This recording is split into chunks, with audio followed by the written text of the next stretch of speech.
What are your strengths and weaknesses? Sir ये सबसे चूतिया सवाल है सर. सबसे पहले तो स्ट्रेंथ है ही नहीं. In English, please. I'm telling you. Why will I tell you my weaknesses? मैं आपको अपने स्ट्रेंथ वीकनेस के नाम पे बताऊंगा. You know, जैसे English. I'm a perfectionist. मैं वर्कोहॉलिक हूँ. मैं इनोसेंट. English. अच्छा बैंक क्या लौड़े? क्या इंग्लिश इंग्लिश इंग्लिश लगा रखा है बे? 4 साल का था मैं जब मेरे पापा जबलपुर में किसी हलवाई के यहाँ काम करते थे. खुद तो कभी स्कूल गए नहीं, इसलिए अपनी गांड घिस घिस के मुझको स्कूल में भर्ती करवाया. अब कहने के लिए तो वो इंग्लिश मीडियम स्कूल था, लेकिन साले हमारे टीचर लोग खुद हिंदी में बात करते थे. हमारे स्कूल के लड़के एक दूसरे से यो व्हाट्स अप डॉग ऐसे बात नहीं करते. अब होगा तेरा लंडा आजकल है ऐसे. किसी तरह रट्टा मार मार के 10th तक पहुंचे तो पता चला कि जिंदगी में सफल होने के लिए एक ही तरीका है और वो है इंजीनियरिंग. सब यही कहते थे.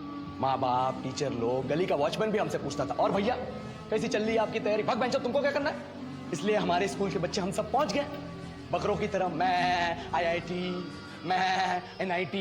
अरे जिस बच्चे ने अपने बाप को जलेबी तलते देखा है वो तो यही सोचेगा ना कि जिंदगी में पैसा ही सब कुछ है. I did not choose this engineering life, sir, and neither did this engineering life choose me. It was shoved down my throat by my teachers while my hands were tied to my back by my friends and my parents watched in silence.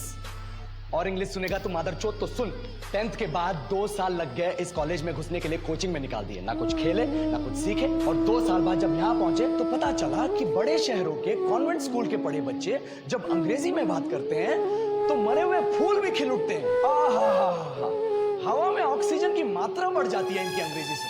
और पूरे college की लड़कियां in English speaking लड़कों को अपना जीवन साथी .com मान चुकी है. तुझे क्या लगता है? मुझे कभी लगा नहीं कि मैं अपनी अंग्रेजी पे काम करूं, अपने पर्सनालिटी पे काम करूं. बहुत लगा. ये चूतिया इंडस वैली सिविलाइजेशन का जो एजुकेशन सिस्टम बिठा के रखे हो, जिसमें हर साल में 10 सब्जेक्ट, हर सब्जेक्ट में theory, practical, viva, lab work, external, internal, majors, minors, assignment, project, thesis, गांड मार के रख लिया. हमारी महीनों तक नहाना भूल जाते हम लोग और फिर हमारा परसेप्शन बना देते हो कि हम ऐसे ही रहना चाहते हैं. अब इस साल में एक बार कल्चरल फेस्टिवल आता है, एक बार. उसके लिए भी प्रोफेसर से भीख मांगनी पड़ती है. अरे बिना इंग्लिश बोले, बिना लड़कियों से बात किए कौन गांडू रहना चाहता है वैसे?